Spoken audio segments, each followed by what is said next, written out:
It's really my privilege as the director of the center to add my words of welcome to the learners, the teachers, and the colleagues from the various government departments with whom we have been collaborating over time. I realize that we are short on time, so I will associate myself with the words expressed by our Deputy Dean, and I will rest with protocols. Let me just say that for us as a Center for Human Rights, it certainly is a privilege, an honor to be associated with this National Schools Moot. We as a center engage in a number of moot court competitions, organizing them, as the Deputy Dean said. We have the African moot court competition, so if you should become a law student, you hopefully will participate. That brings students from all around the African continent together. We have the Nelson Mandela World Human Rights Moot Court Competition, which brings students from all across the United Nations regions, that is globally, together. Now, after the passing of Professor Christoph Heyns, we renamed the African Human Rights Moot Court Competition in his name. So the competition is now called the Christoph Heyns African Human Rights Moot Court Competition. But for those of you who maybe don't know him well or have not really been exposed to him as a person, he would have been here if he was still in Pretoria and with us. Christoph Heyns was many things for many people, but he was, among others, a human rights icon. He worked tirelessly for human rights. He was, at the end of his life, a special rapporteur of the United Nations on extrajudicial killings. He looked at these situations, critiqued governments, and fought for the rights of people who suffered under those circumstances. He later became a member of the United Nations Human Rights Committee, which is one of the foremost think tanks, if you like, of the United Nations. But before that, he was also the director of the Center for Human Rights and the dean of the Faculty of Law.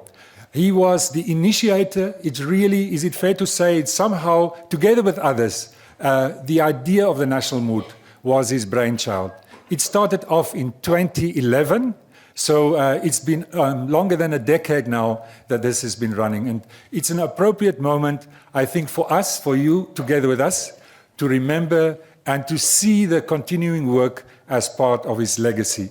And as a token, I want to hand to the Deputy Minister this publication that we put together, just photos and quotes of people that remembered Christoph, and we hope that will be a token of also our continuous commitment and us remembering the legacy of Professor Christoph Heyns. Thank you so much. Thank you so much. Thank you so much.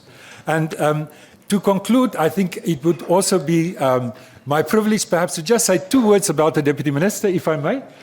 In introductions, she's here with us. We should also just say two words. Professionally, I think it's remarkable. You may know that she started off professionally as a teacher, and she's now the Deputy Minister of Basic Education. Between that, she became involved in public service. She was the mayor of Mbombela municipality. I happen to be someone who attended school at Hoërskool Nelspruit, so I know that province well. Participated, but maybe are not here in this particular round. She also became a member of the Executive Council of that province for education, and later on, as you may know, the Deputy Minister for the DIRCO Department, the Department of International Relations and Cooperation, and since 2019, the Deputy Minister of Basic Education. So that's a very, very wonderful CV. But the last thing I want to say about her is that she is also a continuous student.